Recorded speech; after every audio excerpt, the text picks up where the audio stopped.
Class 10th AP से बहुत ही interesting question जो प्रीवियस ईयर्स में भी आ चुका है।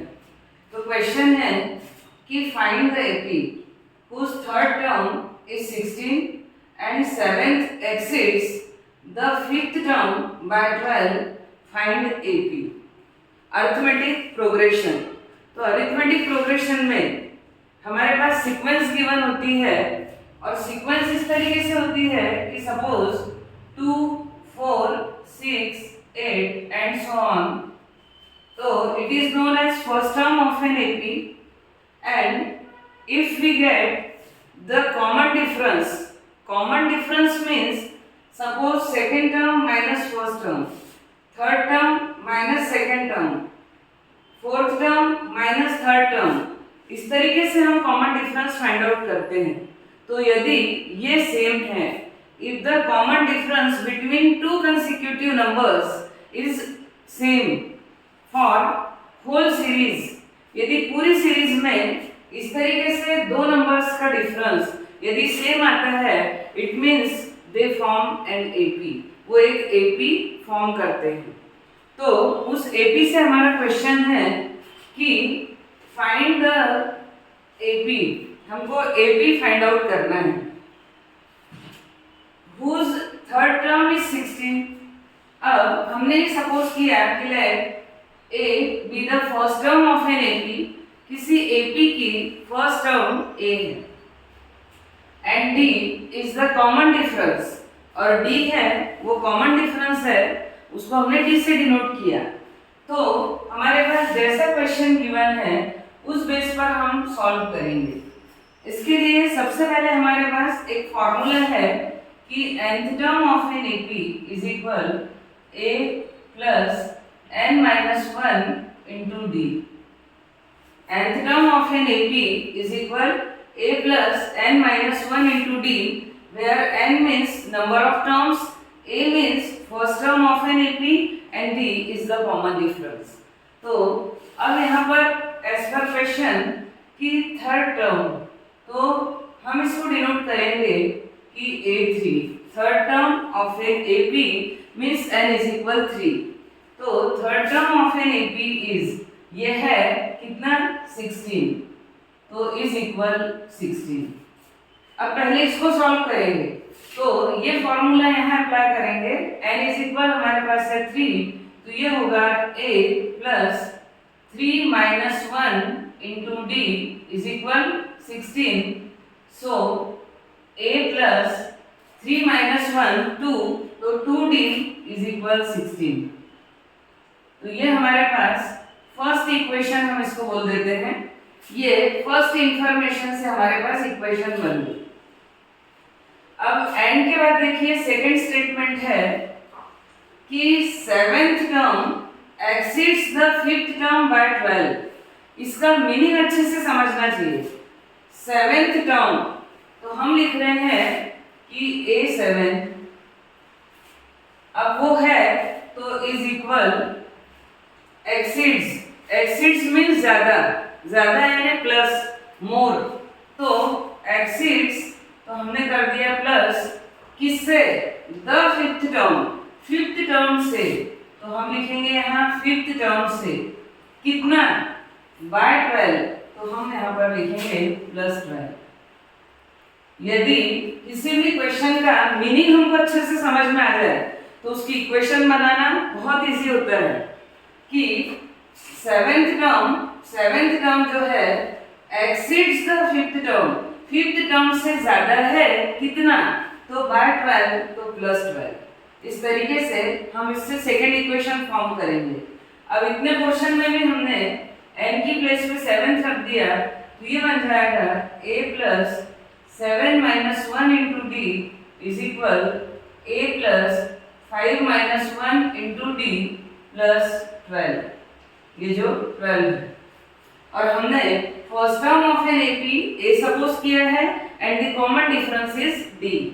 अब a टू a कैंसिल हुआ, 7 माइनस 1 ये हुआ 6d is equal 5 minus 4 1, 4d plus 12।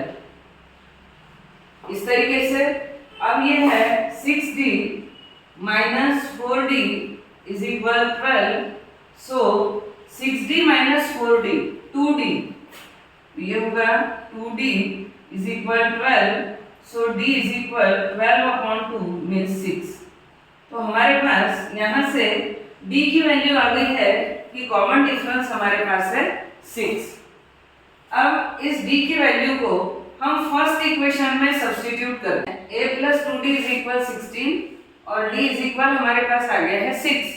अब d की इस वैल्यू को इसमें सब्स्टिट्यूट कर दो तो ये होगा a plus 2 into d की प्लेस पे लिखा मैंने 6 is equal 16. तो ये है a plus 2 6 12 is equal 16. So a is equal 16 minus 12. So a is equal ये हो गया 4. अब इस तरीके से हमारे पास a और d ये दोनों वैल्यू है. तो AP के लिए हमारा क्या फॉर्मूला होगा, बोला है फाइंड AP. तो क्वेश्चन है हमारा कि फाइंड AP.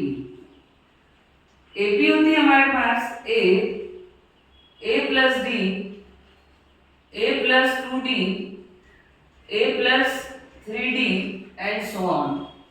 इस तरीके से हम AP को रिप्रेजेंट करते हैं. और वो कैसे कि भाई हमने अभी जैसे एग्जांपल लिया था कि 2 4 6 8, तो हमारे पास डिफरेंस था 2 का. फर्स्ट टर्म थी 2, तो फर्स्ट टर्म होती थी 2, फिर 2 plus 2 तो 4, फिर 2 plus 2 into 2 तो 4 plus 2 6.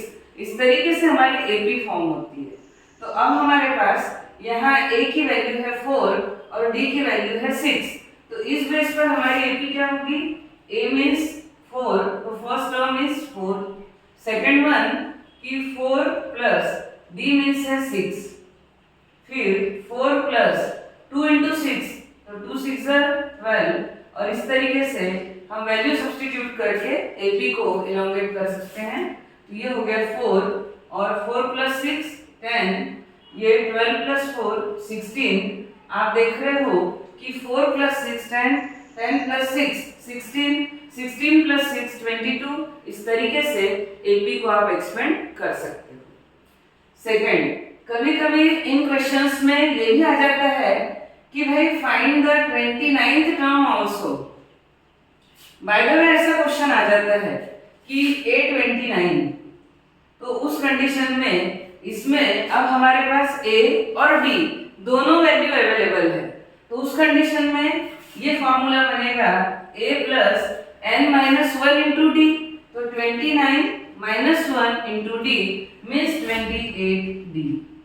तो आप इस कंडीशन में A की वैल्यू जैसे हमारे पास है 4 plus 28 into D की वैल्यू है 6 और इसको सॉल्व कर दो तो आपके पास 29th टर्म आ जाएगी. इसी तरीके से यदि सम ऑफ n टर्म्स की बात आती है कि हमको S19 निकालना है.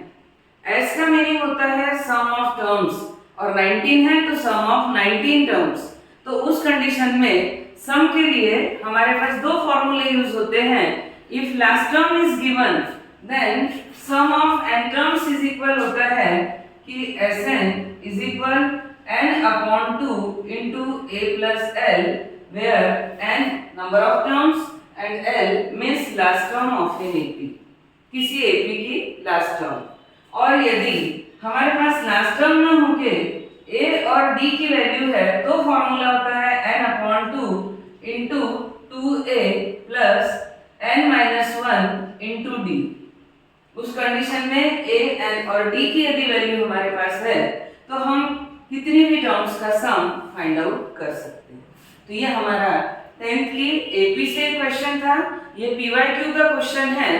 तो ये क्वेश्चन को आप बहुत ही कॉन्सेंट्रेट होके कर लीजिए. और यदि मेरी टीचिंग थोड़ी भी पसंद आ रही हो तो please follow, share and like my channel Belsare class.